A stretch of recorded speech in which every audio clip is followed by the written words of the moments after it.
A hungry wolf is bound to wage a hard battle, and I'm starving.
Hello and welcome to the Art of Gaming YouTube channel. Thank you for staying tuned.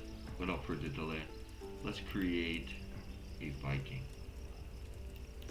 And this is the beginning stage of our journey.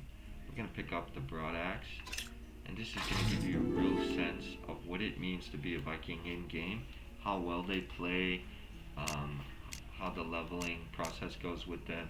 We have two passive abilities, essentially brute force being one of them, and we also have the weapon mastery. Both good abilities, but I'm not going to choose a specific passive ability right now. I'm going to go with seismic slam, and we're going to pick up strength because it's an active physical ability. And as you see here, we just got to equip the ability to complete the quest. Got very good crowd control, excellent crowd control. Good AoE damage, not that difficult to level. You are a melee class, you gotta get close. But as we unlock other abilities, we'll improve upon our movement speed. We have a good dash ability, which has got some good range, and also we get a lot of good passive abilities and perks, like we can increase our attack rating, our attack directly, our HP, mana. We can even improve our defense. And so how we spec with our gear and such too will be good for a Marauder if you can get things that increase cast rate or... Cool, we got a dead side. That's what's up. We'll take that. And so if you have... We're just going to switch to our inventory, complete the quest, go to the key ring. If you have an interest in playing the Viking, very good crowd control. You could play the shield barriers, option for a Viking right now. That's what we have on right now. And later on, you get access to more skill points, and you'll be able to choose a little bit more what your specialization is and build around your gear. In the beginning, I just turn on all the loot filters, all the highlight settings in the loot filters. That's essentially what we do when we pick up all the gear, no matter what it is. All gear is good for us, and we got good crowd control, and we just got a good level. So we got some new bosses in the game for Hero Season 8, and in 7 we have a lot of things to look forward in Season 7. But now we got new things to look forward to. Extra monsters. Cool, we got a rubber ducky, and we got just more to explore with the expansion in Valhalla. So that's pretty cool, and we've got to just jump into these circles. We level pretty quickly. As we get points here and we allocate them, we'll level pretty quickly, essentially. And that's what we're gonna do. And so the idea here is we're gonna have to switch up our points a couple of times during the game, which is we don't want to run out of energy mid combat, so we could even put on a better axe right now for more results. Good speed, good movement speed. Essentially, it's got good effects for the skills, passive abilities, increasing critical strike damage, dexterity, cast rate. If you want to go to a casting type build, which this primarily is, there is an emphasis to not just spec the one ability for its physical attack, but you open up more of the talent tree and you'll be able to choose other skills as well. So that's essentially what we want to do. We want to be able to maybe have one of these close range attacks, but also we want access to our dash ability. And once we get it available, we could go across maps, run across maps pretty efficiently without having to really be concerned about finding it on our gear and movement speed. Stuns everything it hits, even these mini bosses essentially. They do build up a little bit of resistance. We'll stay in combat.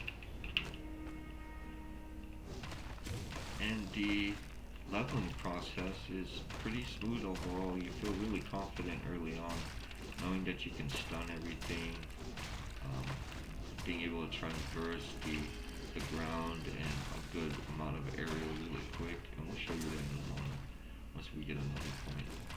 But we kind of really want to right now clear this area, and then I'll show you the dash ability in town. Just get a feel for the Viking himself. For now, this is one of the abilities, and it's really the best ability to use to open up with, because you don't have much gear in the beginning. And so we do need to be able to not get jumped by all of these creatures in the pathway of the river Onoya, making it here to the town. I'm gonna talk to the landlord. And this is actually, the landlord's named after one of the developers of the game. We got a dragon shield. So that will be useful to us. We're going to pick up our quest lines.